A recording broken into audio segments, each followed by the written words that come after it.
Hi friends, your pal Scott Garibay, and today we are going to talk about American politics, and we're going to talk about some political punditry that just came from Neal Brennan.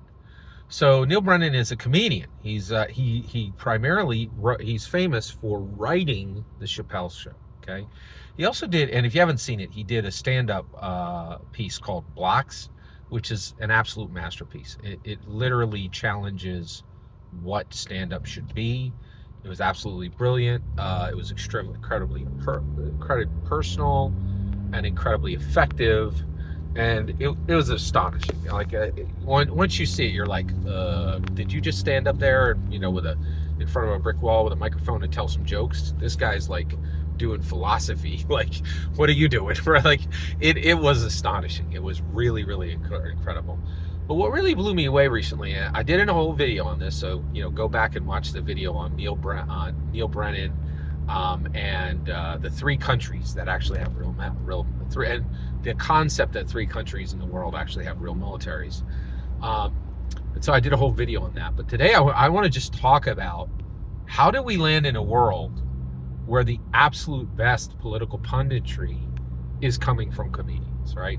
So first of all, this other video I went into detail, but the reason why we're having this video right now is Neal Brennan knocked it out of the park. He said he thinks in 5 years there'll only be three countries, and every other country in the world will be lined up behind each one of those countries, because every other country in the world will just admit, hey, we can't actually field an army, right? And when he said this, I was like, oh my gosh, he's right. Now I adjusted it. I think there's 7 countries in the world that actually have real militaries.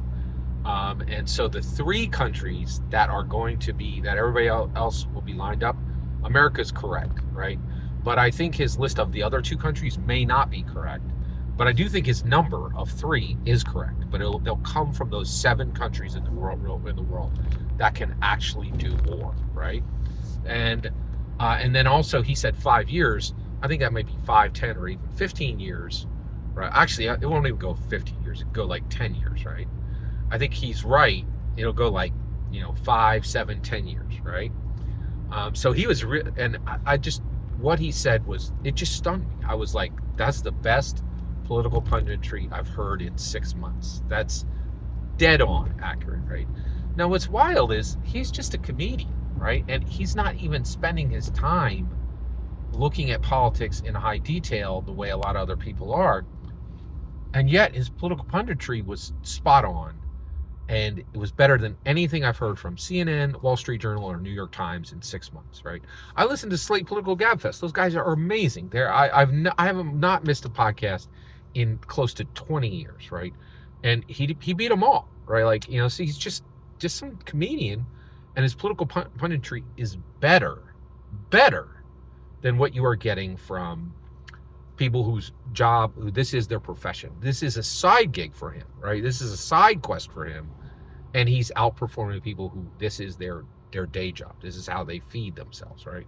And he's way outperforming them, not by a little bit, by like a lot, right? And so why have we landed in a world where comedians are the best political pundits? Okay, I think there's reasons. So let's tick them off. Number 1, okay, you have to be wicked smart to be a stand-up comedian. I mean, just absolutely. There are no dumb people in stand-up comedy, and the reason why is you get smart people who go to shows, and every stand-up comedian within 2 weeks of starting is going to get heckled, right?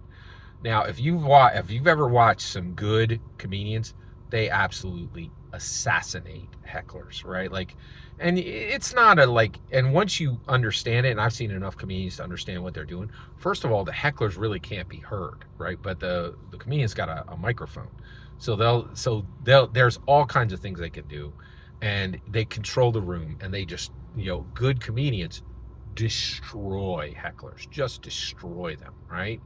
And there's so many ways they do it, and I've seen it done well 100 times. But if you can't easily manage a heckler, you're done. You'll be out of the business within a month, right? So all these guys are generally smarter than the people you will find in the general public, right? Because they have to be. They have to be able to destroy hecklers. It's required, right? It'd be like, yeah, it'd be like if you worked on a garbage truck, there's certain things you'd have to be able to do, right? Like you'd have to be able to jump up on the truck, jump off the truck, lift heavy garbage can. Like you'd have, it's just like it, and it happens 20 times a day, maybe 50 times a day, and so like it, comedians are self-selecting for wicked smart. Frankly, I think it's self-selecting for geniuses. I don't think anybody who isn't a genius does stand-up comedy. Okay, next, I think we're moving to a world where, and I find this very interesting. Recently, I forget who it was, but somebody was talking about always-on culture, right? It was Richard Osman and Marina Hyde were always talking about always-on culture. And anybody who creates content like I do, right? You're in this always-on you're in this always-on culture, right? You have to watch, observe, say, and it has to be cycled incredibly quickly, right? And you have to be able to respond and adapt, and it's not easy, right? And I'll tell you, holy cows, comedians are able to do this. They travel the country, they observe what's happening to around them, and then they change, right? Now in the old days this was easier, right? Because you could just do the same hacky junk, weeks and weeks in a row.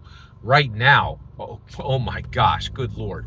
It is like, the ability to find to observe and then report, right, and say something entertaining or even insightful, right, or even captivating about what you're seeing. Right now, Josh Johnson is iterating this faster than anyone has ever seen. Like he has blown the roof off of comedy, right? Like he is doing, people are like, oh, I got to work for 6 months to make a 1 hour set, right? Josh Johnson is doing a 1 hour set every night of the week, right? Like he's doing like 3 to 5 every week, not every single day, right? But he's got like a 1 hour special. Like he does 150 of them a year minimum, maybe 250, right? And nobody's ever seen anything like this. I think it was there was a YouTube channel that just interviewed him, and they're like, we've never seen anything like this. Like what he's doing is unprecedented, right? So comedians are able to observe and report, right, or observe and then do a field report faster than anyone, right? So it's their ability to observe and report very, very quickly and on a super high iteration. And then the other thing is, I think most comedians, they don't step on stage without something true, right? And that is where journalism failed. I think we got to the point where routinely journalists were stepping on the stage weeks, months, or even years without a single element of truth. Not even a single element of truth, right? Whereas comedians don't step on stage without 5 things that are true in their pocket, right? Like every night something has to be true, right? And I think we reached this with journalism, where there were just literally 80-90% of all journalists would go weeks, months, or years without speaking truth, without truth ever coming out of their mouth, right? And so that's why I think Neal Brennan, is the best political pundit in the world. I think I was so shocked at what he said. I was like, oh my gosh, and it was just like this. It was like 3 sentences, right? And I was like, that's the future of the world. He just said it, right? And it was so fast and so clear and so true, right? Like, not the shape of it, not the exact elements, right? Really astonishing, absolutely astonishing. Every single word you just heard in this video is my humble opinion. The important part is when I get to hear your humble opinion. When you get in the comments and send your traffic, please consider liking and subscribing, and have a fetch millennium.